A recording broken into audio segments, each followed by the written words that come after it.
Turning now to some politics, a GOP dust-up kicking off this week's efforts to unseat House Speaker John Boehner, making headlines as the new Congress convened. Called an in-house rebellion as a number of conservative dissidents opting to support candidates to run against Boehner for the post. In the end, Mr. Boehner prevailed, but not without a bitter fallout of party infighting. Joining us now, one of the members who ran against the Speaker, Texas Congressman Louis Gohmert. Welcome, Congressman. It's great to have you here today. Good to be had, Uma. Thank you. Well, you weren't the winner in this one. Mr. Boehner was elected in the first round, garnering 216 votes. Republicans needed 29 votes to force a second round, and they got 24.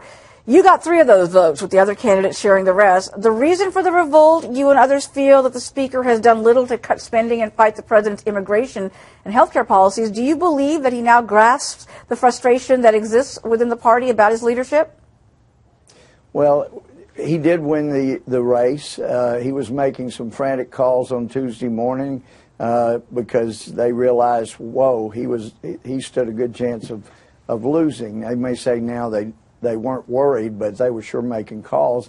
But he won, and now the issue is moving forward. And by the way, I knew, I may look crazy, but Uma, I knew that when I stepped up, as I was urged to do by some of our little group, that I was going to make some of my colleagues mad, some of the other members of Congress. I knew that.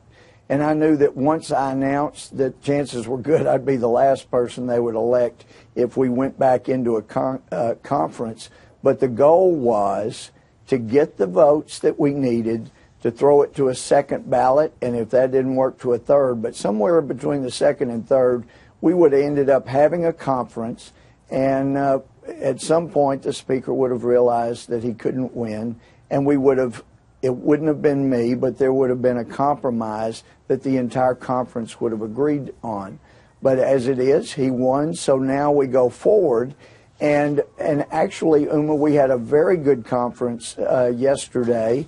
And again, we have a bill coming up Tuesday. I got the bill. I didn't get a chance to see it till 1 a.m. this morning, and I haven't read it. I was kind of tired from the week, but I got 5 hours of sleep last night. I'm ready to go. I will read it this weekend, and if it's as promised, then I expect you're going to see an overwhelming number of Republicans, and I would expect to pick up some Democrats Tuesday on this bill, because But the principles are very good. I understand that, but I'm asking you, do you think the Speaker got the message from the conservative wing there that there are some real problems that he needs to address from members who are saying that his leadership needs to be bolstered with some additional safety, some safeguards and some guarantees that will adhere to the platforms that you guys are pushing? Yeah. In fact, the things we actually promised, wow, what a notion that we'll actually do what we promised. And I think you'll see more of that. And I would encourage you and Fox News to be asking the Speaker to be on, because one of the complaints was that the Speaker would come to conference and would say, you guys have got to, tighten your belt and just really take the big jump and vote for this bill, and here are the reasons why. And then he would go to his office instead of going on television and explaining over and over why people needed to make that vote. So I expect you'll see him getting on Sunday shows more often. Has the Speaker reached out to you personally to call you since that vote happened? No. He did when I stuck out my hand as he was going down the aisle, shake my hand. So, it's a good start. But I think he's gotten the message, and I think you'll see more of this. There are consequences to the omnibus passing. We gave the president everything he wants, and we're very concerned about Homeland Security, especially now.